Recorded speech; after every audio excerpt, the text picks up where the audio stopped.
and welcome back to the Citytilidie channel. Hope you're all staying safe and well.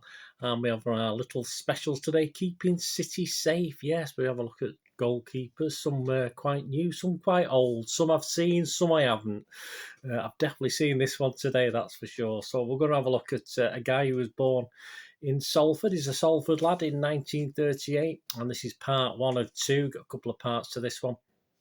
I'm going to keeping City safe. For this one's going to be about a certain Henry William Dowd, or better known as Harry Dowd, of course. So join me for that today. Please, if you are new to the channel and not subscribed, please push that subscribe button.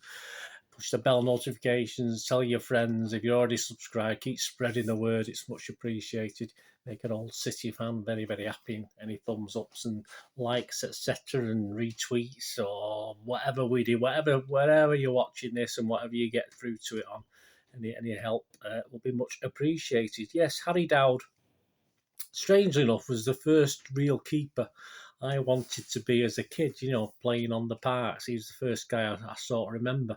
Okay, he was perhaps behind Tommy Lawrence, the flying pig from Liverpool. I don't know why I always wanted to be Tommy Lawrence when I went in goal, but Harry Dowd wasn't far behind. But he was sort of, if I think back to the City team I can name from the late 60s, it was always Harry Dowd, even though obviously it was Ken Mulhern who won the league title mainly. He had the most appearances in 1967-68. For me, it was always Harry Dowd as my starting 11. He was always the main guy. I'm not sure why, as I say, but obviously he did go on to his own little glory, didn't he, in 69-70 with the FA Cup, which we'll talk about, obviously.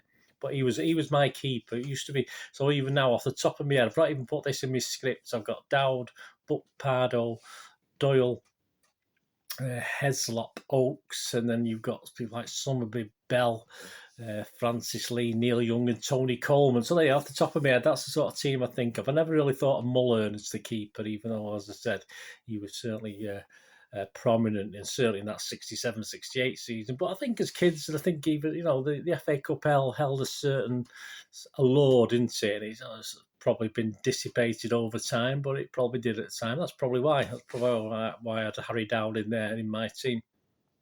He started his career late, or quite late, age 20. He was age 20 in 1958, signed as an amateur before turning professional 2 years later in 1960.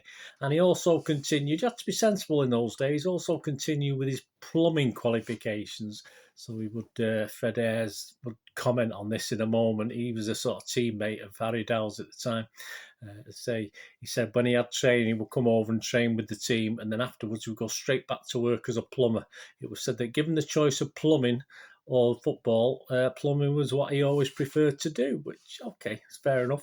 I think most people now would jump at the chance, wouldn't they? But he just a definite grounded bloke, just down to earth. But he was popular. Fred said also that he was one of the fittest men at the club, and that everybody loved him. Well, almost everybody, but we'll get to that. Harry Dowd did, of course, have one big disadvantage. Not only was he up against Bert Troutman, that's a disadvantage in itself, of course, but he was only 5'7", which, as we know, is not good for a goalkeeper. Obviously, his mum and dad didn't do the old. Was it Peter Shilton who used to hang from the banisters, and they used to pull him when he was a kid to try and lengthen him. So obviously, Harry Dowd hadn't worried about anything like that. Only 5'7". He fancied himself as a striker as well. He is as a kid, and we'll see more evidence of that in a bit. But so he wasn't the tallest, but he sort of made up for it with his speed. He was very agile. He managed to, even though he couldn't come for crosses, he could react quickly and sort of move around like a flash, he said. I think that was one word he used, as a flash in the box. His hobby, actually, he listed his hobby in a Q&A for a very early City magazine as painting, which was a little bit odd, because then he sort of went against that by saying he thought cricket was too quiet and slow, so he liked things a bit exciting. So I don't think the best artist in the world is actually covered by excitement, is it? But there you go. And also asked what his nickname was, and in 1967, 68, 69, he said it was Cement Head. Cement Head. So whether he'd been given that or he give it himself, as some people do. I give myself a nickname when I was a kid, and everyone all caught onto it, or you get given one. But Cement Head was his nickname. In February 1958, so even I was only a twinkle then in my dad's eye. He made his debut for the B team in a 2-1 win at Rochdale, and in April made his A team debut. Of course, we had 4 teams, and a B team, an A team, and reserves, and the first team, of course. He made his A team debut against Preston in a 1-1 draw at Deepdale. In August 1959, yes, I was around then, he made his reserve team debut in a 0-0 draw with Sheffield United. And his first team debut eventually came in a 4-1 defeat at Blackburn Rovers on the 9th of December 1961, when he came into the squad to replace, yes, an injured Bert Troutman. He didn't come in those days. He didn't tend to come in as, say, a goalkeeper in those positions if you were better. It's just if someone got injured. And of course, everyone gets injured at some stage. So he replaced Bert Troutman in a 4-1 defeat. So it wasn't the greatest start. Previous to Harry Dowd being on the scene, Steve Fleet, of course, well known to many older City fans, had been understudy for Bert Troutman. And obviously, lucky or unlucky enough, Bert Troutman's very rarely injured. But obviously, Harry's chance came. But as we know, as anything, age catches up with us all. It would catch up with Bert Troutman. And it was a tough time, even though his heroics, it was a tough time for City. We weren't doing very, very well at all. We were struggling. In the 61-62 season, Dowd only featured in one other game, apart from the one we just mentioned against Blackburn, a 6-3 loss at Burnley. So there you go, that January the 13th. So 2 games and 10 goals conceded. So not great, but at least he didn't have to suffer in front of the main road fans. At least they were both away from home. So a lot of the match-going City fans hadn't had chance to see how good or how bad Harry Dowd was. But obviously 10 goals in 2 games wasn't great, but I'm no doubt Bert Troutman will put his arm around him and give him some confidence. And he'd now taken over, at least from Steve Fleet, as the main reserve team keeper. City would finish 12th that season. Not a disaster, but worse was to come. And sadly for Harry, although the 62-63 season would see him finally dislodge Bert Troutman and take over as the main keeper, it didn't go too well. On October the 6th, Harry got to a great start. Yeah, he kept a home clean sheet in front of the main road guys in a 2-0 win against Leyton Orient, which was great. Significantly, though, Orient were the only team to finish below City that season, so it probably wasn't a good gauge of what was to come. But he managed to rack up 34 league and cup appearances in the season. Troutman returned then, as I said, injuries. Dowd broke a finger. He did have dislocations and breaks a lot throughout his career. He broke a finger at Fulham on the 24th of November. And in the very next match against Arsenal at Main Road, in which Troutman again had to deputise because Harry Dowd hadn't recovered, the editorial in that programme commented that Dowd has established his claim as heir apparent to Bert's throne. Sympathy for Harry will no doubt be tempered by the warmth of the welcome for Troutman on his return. The club is lucky indeed to have 2 such fine goalkeepers on whom to draw. Dowd returned 2 games later. Ironically, yes, Troutman had broke his thumb. So there you go. So Dowd was back in the team. And it hadn't been a great season. It had been an awful winter, one of the worst winters in history, or UK history.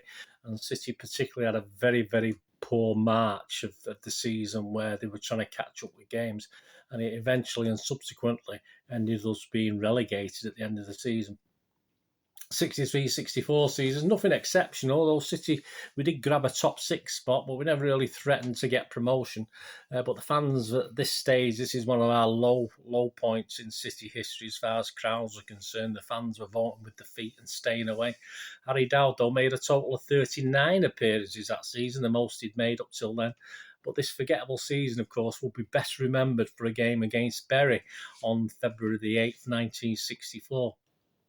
Despite a good League Cup run that took them to the semis, City had struggled, and a small crowd of just under 15,000 that night were at Main Road for this Lancashire derby, of course, which normally would get a few more than that, certainly double that crowd. But as I said, things weren't going too well, and the fans were sort of deserting City.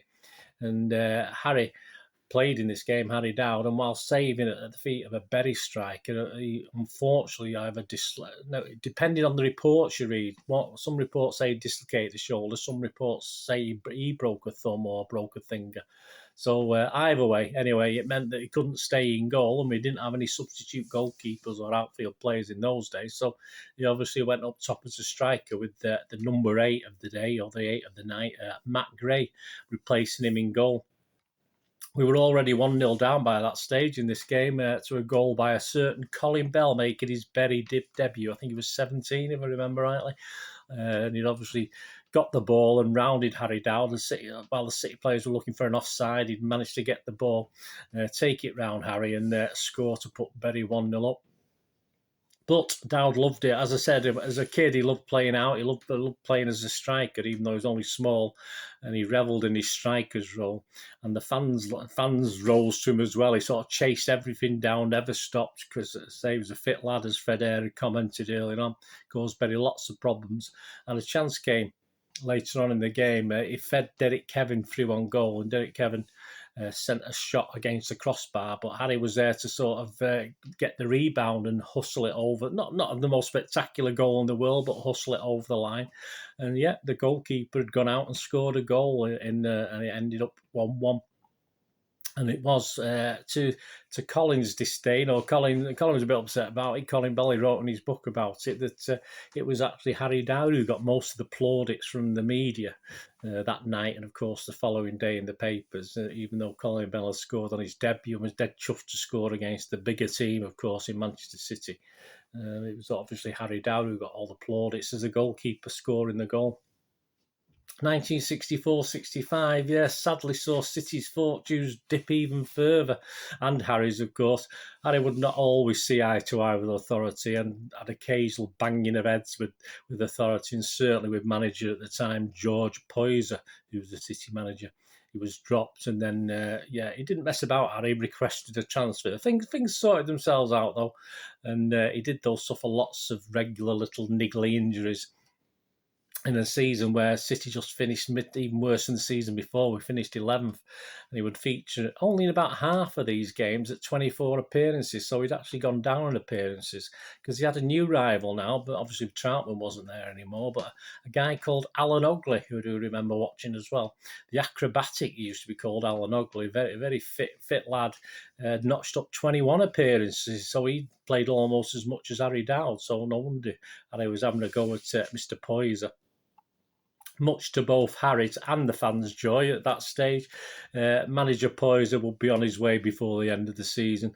And City, yes, ready for the next season, would have a new manager and coach in place. Yeah, and we're talking for the 65-66 season. Of course, the end of that season would see the World Cup, but more importantly for City, it would see the start, the 65-66, of Joe Mercer and Malcolm Allison double act, of course. So please join me in part 2 as this Mercer-Allison revolution takes place and Harry faces, well, both disappointment and joy in City's Mercer-Allison glory years. Anyway, hope you enjoyed that. Please let me know if any comments, any memories you've got. Were you at that Berry game? I was a bit too young for that one, but if you remember anything about that time, please let me know your thoughts. Anyway, until we meet again, last one thing, don't I? Please stay safe, Blues. Come on, City. Thanks for watching. Bye for now.